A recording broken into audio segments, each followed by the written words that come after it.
ماہ نومبر کی سرد راتوں میں فیض آباد کی زمین پر تیز بارش میں بھیگتے ہوئے، ہزاروں شیل کھاتے ہوئے، خون میں نہاتے ہوئے، ظلم و بربریت کے آگے تحفظ ختم نبوت صلی اللہ علیہ وآلہ وسلم کی خاطر تاریخ رقم کرتے ہوئے عاشقوں کا امتحان۔ سن 2017 میں جب پاکستان قومی اسمبلی میں حکومت پاکستان کی جانب سے ختم نبوت کے قانون میں ترمیم کی گئی، تب 6 نومبر 2017 کو تحریک لبیک یا رسول اللہ صلی اللہ علیہ وسلم کی جانب سے فیض آباد میں دھرنا دیا گیا۔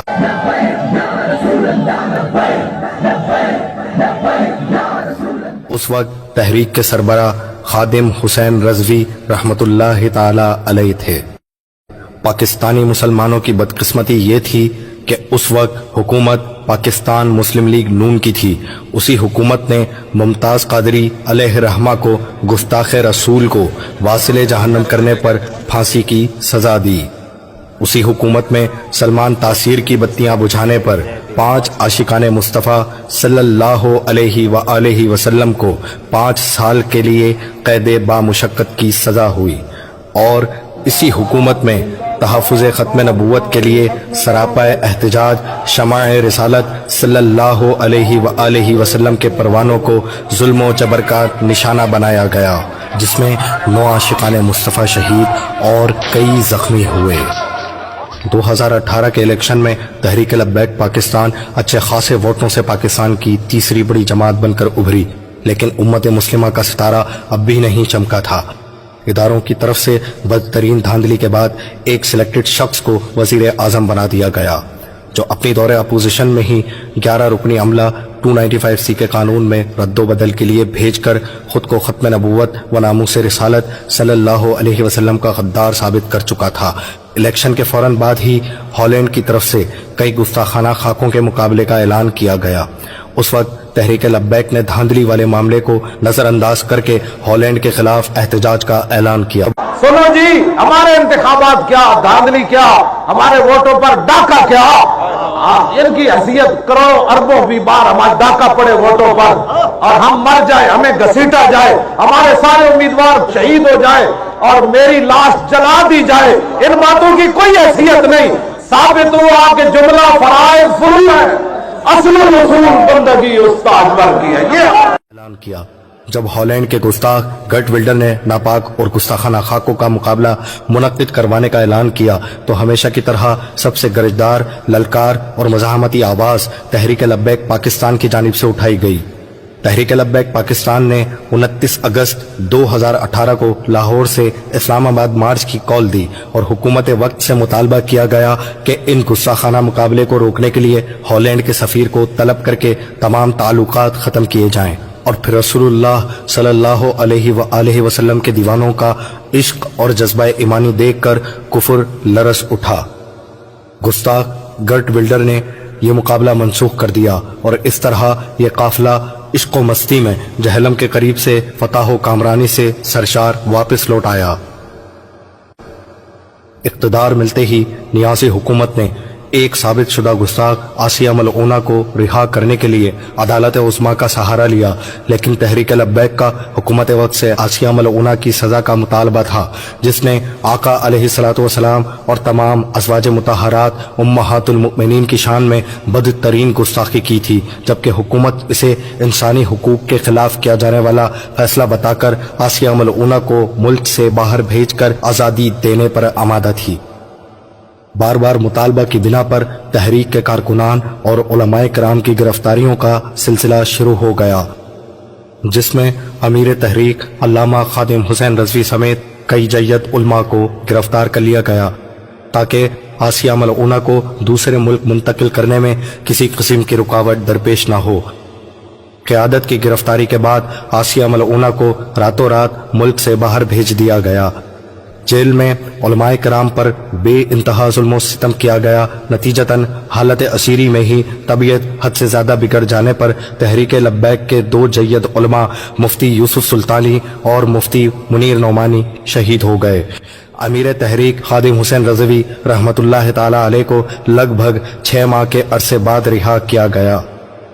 اسی دوران فرانس کی طرف سے ریاستی سطح پر آقا علیہ الصلوۃ والسلام کی ایسی بدترین گستاخی کی گئی جو 1400 سال کی تاریخ میں کبھی نہیں ہوئی۔ فرانس کے صدر کی طرف سے عقائد و جہاں کے خاکے شائع کیے گئے، جس پر 15 نومبر 2020 کو خادم حسین رضوی کی سربراہی میں فرانسیسی سفیر کی ملک بدری کے خلاف دھرنا دیا گیا۔ اس وقت آپ علیہ رحمہ شدید علیل تھے، لیکن ناموس مصطفیٰ صلی اللہ علیہ وسلم کے لیے آپ کی علالت نے بھی آپ کے حوصلے پست نہ کیے۔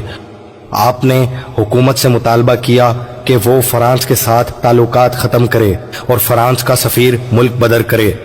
16 نومبر کو حکومت اور تحریک کے بیچ فرانسیسی سفیر کی ملک بدری کا معاہدہ طے پایا اور تحریک لبیک کی جانب سے دھرنا ختم کیا گیا۔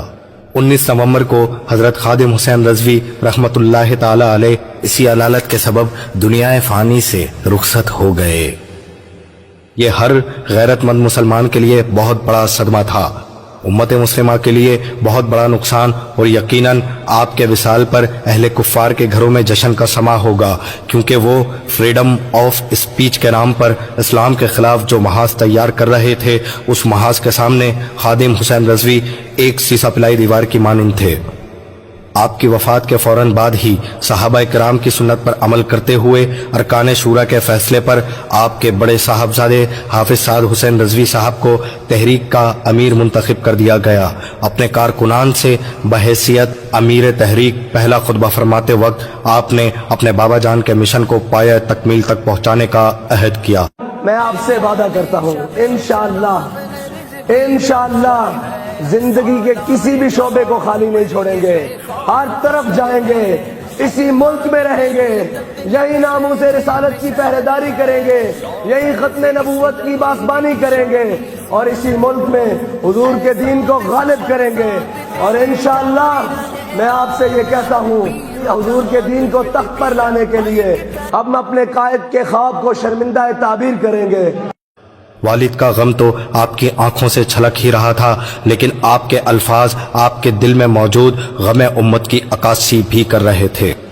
حضرت خادم حسین رضوی رحمۃ اللہ تعالی علیہ کے چہلم کے بعد فرانسیسی سفیر والے معاملے پر ایک بار پھر سے آواز اٹھائی گئی، مگر یورپی دباؤ کی وجہ سے کوئی کارروائی عمل میں نہیں لائی گئی۔ پھر جب تحریک لبیک کی جانب سے حکومت کو دھرنے کی وارننگ دی گئی تو حکومت کی طرف سے امیر تحریک حافظ سعد حسین رضوی صاحب کو بنا کسی جرم کے رمضان سے ایک دن قبل ہی گرفتار کر لیا گیا، جس کا مقصد صاف ظاہر تھا کہ حکومت نے اپنا معاہدہ توڑ دیا ہے۔ اپنے قائد کی بے بنیاد گرفتاری اور فرانسیسی سفیر کے معاملے پر حکومت کی طرف سے کی جانے والی عہد شکنی پر پورے ملک میں احتجاج شروع کیا گیا، اور اس احتجاج کو روکنے کے لیے تحریک کے کارکنان پر پھر سے ظلم کے پہاڑ توڑے گئے۔ روزے کی حالت میں کارکنان پر سیدھی گولیاں چلائی گئیں، ہزاروں شیل مارے گئے۔ اس دھرنے میں 26 شہادتیں ہوئیں، جید علماء کرام سمیت پوری قیادت اور سینکڑوں کارکنان کو گرفتار کیا گیا۔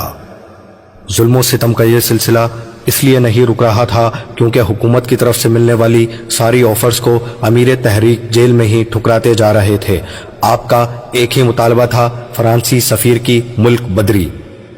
حکومت پاکستان نے ایڑی چوٹی کا زور لگا لیا، آپ پر جیل میں تشدد بھی کیا گیا کہ آپ اس ڈیل پر رضامند ہو جائیں، لیکن آپ کے حوصلے جیل میں بھی چٹانوں کی طرح بلند تھے، اور کارکنان بھی عشق مصطفیٰ میں شہادت کے جام نوش کرنے کے لیے تیار بیٹھے تھے۔ سعد حسین رضوی کو ڈیل پر راضی کرنے کی ایک وجہ یہ بھی تھی کہ حکومت کے پاس آپ کے خلاف کوئی ثبوت ہی نہیں تھا جو وہ عدالت میں پیش کر کے آپ کو مجرم ثابت کرتے۔ بالآخر معاملہ اس بات پر طے ہوا کہ دھرنا ختم کر دیں، ہم آپ سے معاہدہ کرتے ہیں کہ سفیر والے معاملے پر آپ کا ساتھ دیں گے۔ بحکم امیر تحریک دھرنا ختم کیا گیا، لیکن پھر بھی گرفتاریوں کا سلسلہ جاری رہا، لیکن تحریک خاموشی سے معاہدے کے پورا ہونے کا انتظار کرتی رہی اور حافظ سعد حسین رضوی کی رہائی کا مطالبہ کرتی رہی، لیکن وعدہ پورا نہ کیا گیا۔